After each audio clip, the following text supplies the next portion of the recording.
Okay. Hi, my name is Sage Robbins, and my project is titled First Vision, a digital painting. Pretty self-explanatory. So I began this project by reading the four accounts of Joseph Smith's First Vision. I wanted to do that, and so I could learn more about like the details and hopefully include those in my painting. I ended up with a more simplistic painting. As you can see, there's the focus is just on Joseph Smith and then the two personages and then the light. And I kind of just wanted to capture the feeling and then the spiritual moment of the vision. So most of what I learned came from reading the accounts, learning the details about the vision and Joseph's context leading up to the vision. Um, and also thinking about that as well as like growing my testimony while I drew and learned um, about the first vision. So, like we talked about in class, the day we talked about the first vision, we learned that even though like the four primary sources don't perfectly line up, which I noticed as I was like analyzing them, trying to find details to put in my painting, um, that doesn't mean that they aren't valid primary sources. And we talked about how it actually can be proof and evidence for the authenticity of Joseph's different accounts because it each one highlights like different certain aspects. Like some of them talk about the influence of Satan, like binding Joseph's tongue as he tried to speak, and then how like the darkness that gathered around him was vanished after he started praying and the personages appeared and the light appeared. Um, and I actually wanted to include kind of like a dark villain, like the darkness that surrounded Joseph. I wanted to include that in my painting at first, but it didn't.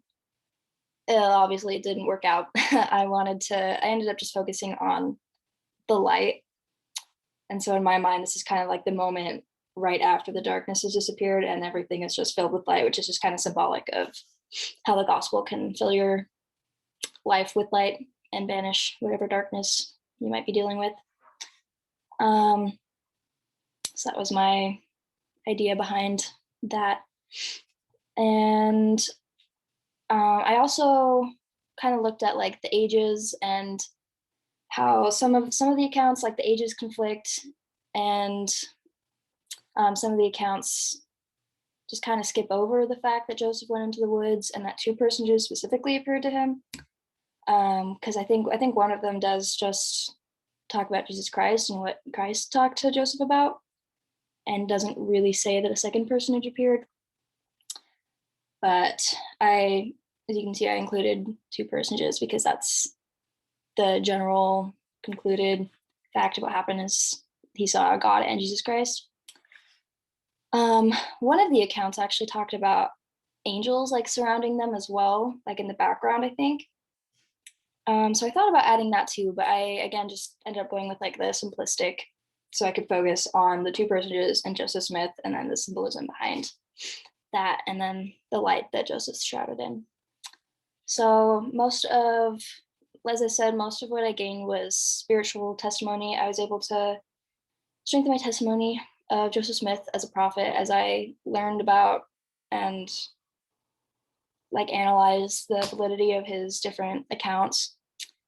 And then spiritually, as I drew and as I read like the conference talks and stuff for my other sources, um, I was able to just strengthen my foundational testimony of the gospel as I like felt the spirit reading those and drawing and painting, working on this project.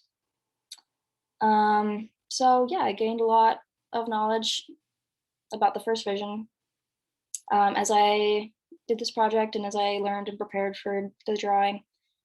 So I think it was an overall success. Thanks for watching.